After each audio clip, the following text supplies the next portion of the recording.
Oi, gente, tudo bem? Como que vocês estão? Espero que bem. Na aula de hoje vamos falar a respeito do Congá. Como vocês sabem, o Congá, ele é o altar da Umbanda. Nada mais é do que um altar com imagens, às vezes, de santos católicos, de orixás e por aí vai. Mas vocês entendem o porquê tem essa diferença? Vocês entendem o que é de fato o altar? Ou vocês pensam que é só um local para pôr imagens em si? O que vocês acham que é? Me contem. O Congá está ali por quê? Se alguém está precisando fazer uma entrega para Iemanjá e não consegue ir ao mar, a pessoa está precisando fazer um trabalho para marinheiro e não consegue ir ao ponto de força daquela entidade, então ele traz a energia do mar para o local em si, para o terreiro em si. Mas, qual que é a questão? Como que se faz para fazer isso? Como que você vai trazer a energia do mar para um terreiro? É essa a questão, com os fundamentos. Um dos maiores fundamentos é o Otá, é a pedra. Vocês já escutaram provavelmente aquela santo do pau oco, aquela expressão santo do pau oco, já escutaram? É porque antigamente, o que era feito? Vamos supor, eu vou pegar essa imagem de Ganesha, tá? Os africanos, quando chegaram, vamos fingir que é Oxum, tá? Quando chegaram no Brasil, viram uma representação de Nossa Senhora da Conceição, que era muito semelhante à forma que Oxum trabalhava, o que era Oxum em si. Então, eles pegavam a imagem, abriam, faziam um buraco embaixo e colocavam ali os fundamentos daquele orixá. Então, a representação ali era de Nossa Senhora da Conceição, mas eles estavam cultuando Oxum, entendeu? São Jorge, era Ogum. Então, eles abriam aqui, pegavam os fundamentos de Ogum, colocavam embaixo da imagem, cultuava, acendia velhinhas e todo mundo falava, ai que lindo, se converteram.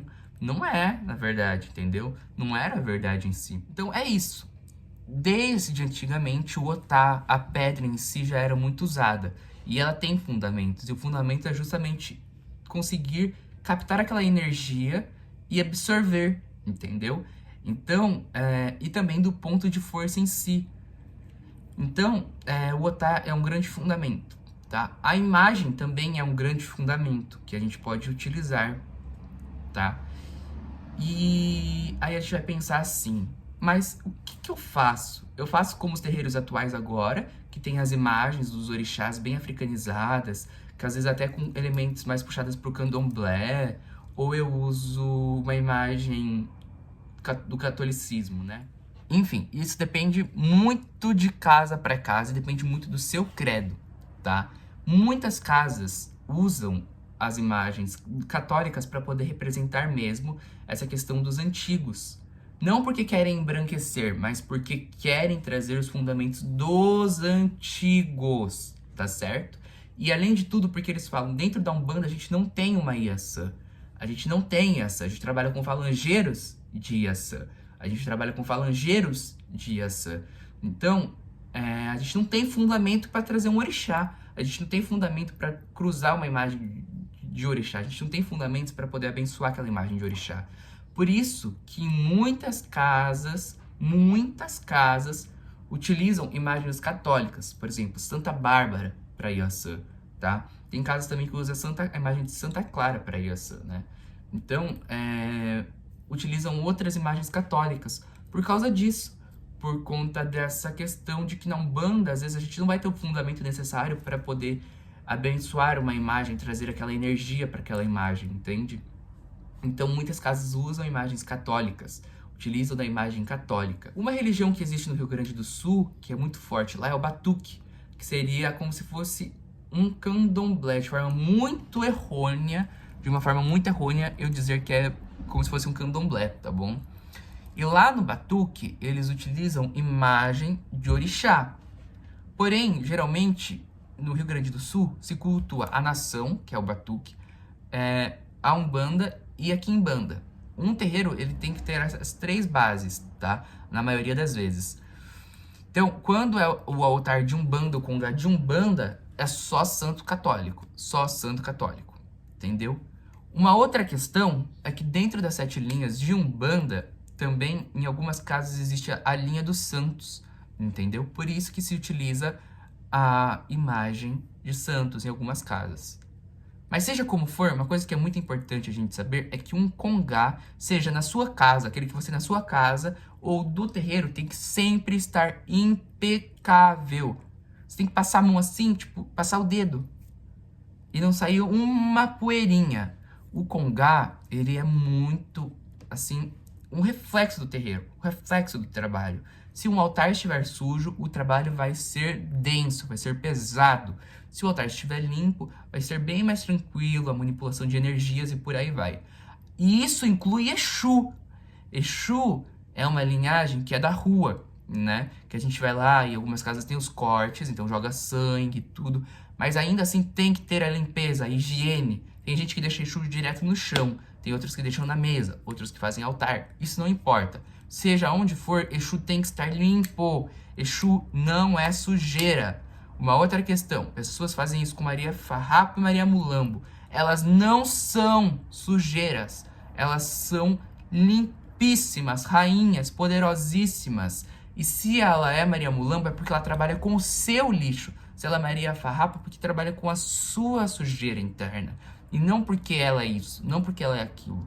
Entende? Então porque ela trabalha com as suas densidades internas, com aquele lixo que você não é capaz de contra própria pegar e tirar de você, pegar e mexer dentro de você. Então você tem que ter a ajuda de alguém para poder fazer isso. Aí que entra as entidades e elas assumem esse nome, Maria Mulambo, Maria Farrapo, para poder lidar com essas densidades internas suas.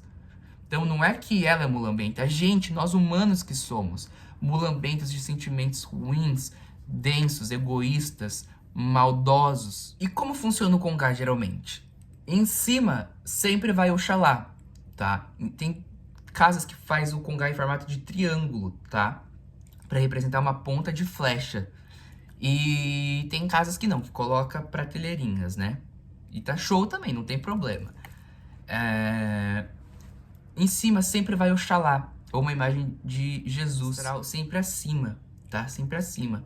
E aí vai descendo conforme a coroa e os trabalhos do pai de santo, do pai da casa, tá?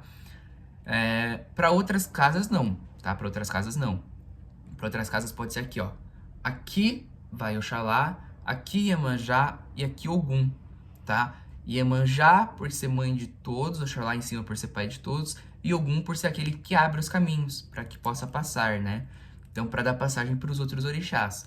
Tem casas que seria Oxalá, Nanã e Iemanjá, para representar as forças geradoras, as forças da criação, né? Outras casas poderia ser Oxalá, Iemanjá e Oxum, tá? E isso varia muito de casa para casa, então depende, tá certo? Então agora vamos falar sobre o sincretismo religioso.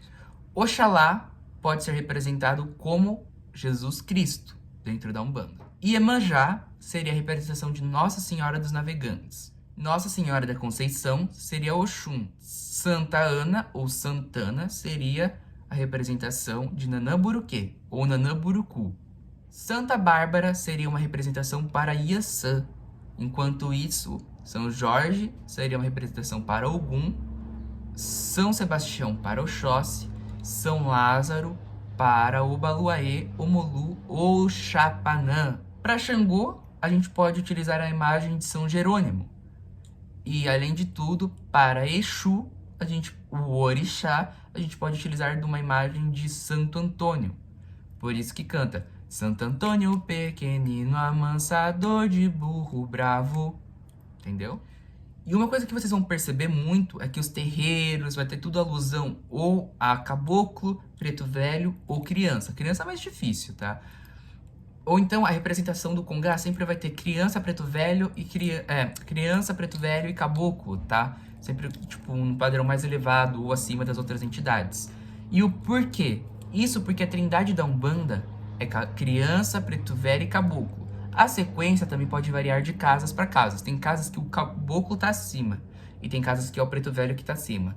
Geralmente não são as crianças que tá em cima, tá? Mas geralmente é caboclo e preto velho sempre assim, sabe? Quem tá acima. Isso varia muito de casa para casa, mas seja como for, é sempre essas três forças que correspondem numa trindade, para poder representar mesmo a Umbanda, porque não existe Umbanda se não tiver as crianças, não tiver caboclo e não tiver preto velho. E é três linhas que não importa a vertente de Umbanda que você for, sempre vai ter essa, são linhas fixas. Tem casas que não trabalham com marinheiro, tem casas que não trabalham com baiano, tem casas que não trabalham com malandragem, tem casa que não trabalha com ciganos e por aí vai, tá? Mas preto velho, caboclo e criança é de lei. Todas as casas têm que ter, todas as casas têm que ter, tá certo? Enfim, gente, foi essa a aula de hoje. Foi uma aula curta, porque eu estou tentando trazer aulas um pouco mais curtas agora, para poder ficar um pouco mais fácil o entendimento de vocês, porque eu estive pensando e eu falei, acho que vai ser melhor uma aula mais curta, né? E a próxima aula agora já começar a falar sobre as entidades, as linhas de trabalho e sobre os orixás. Então se preparem, porque as próximas aulas vai ser uma aula para Oxalá, uma aula para Oxum, uma aula para Iaçã, uma aula para Iemanjá, uma aula para Oxóssi, uma aula para Obá. Eu não cultuo Obá na Umbanda, mas vou falar. Oxumaré não cultuo na Umbanda, mas eu vou falar. Egunitá, eu não acredito, mas eu vou falar. Logunã também não faz parte do meu culto, mas eu vou falar. Nanã, e por aí vai. Vou falar de diversos orixás que a gente encontra dentro da Umbanda, tá certo? Enfim, gente, na aula eu não vou ficar falando, tá? Eu acho que é isso, eu acredito que é isso. Pra mim não tem Obá na Umbanda. Pra mim não tem Logunã na Umbanda. Eu vou falar como se eu cultuasse, tá? Eu vou falar, funciona, trabalha assim, é isso, é isso, é isso, é isso. E acabou, tá bom? E aí qualquer coisa vocês me mandem mensagem que eu explico direitinho. E numa conversa pessoal eu posso falar o que eu acredito, o que eu acho, tá bom? Mas na aula em si eu não vou dar muitas opiniões, tá certo? Mas é isso, gente. Um beijo, até a próxima aula. E se cuidem, axé, acendam a vela de vocês, tomem o banho de descarrego de vocês e façam as consultas oraculares de vocês para ver o que suas entidades acham, o que não acham, o que vocês precisam prestar mais atenção nas aulas. Pergunta para eles o que vocês têm que questionar, o que vocês têm que procurar entender melhor. Mas é isso. Converse com as entidades de vocês, tomem os banhos de vocês, acendam suas velas e até o próximo vídeo. Beijo!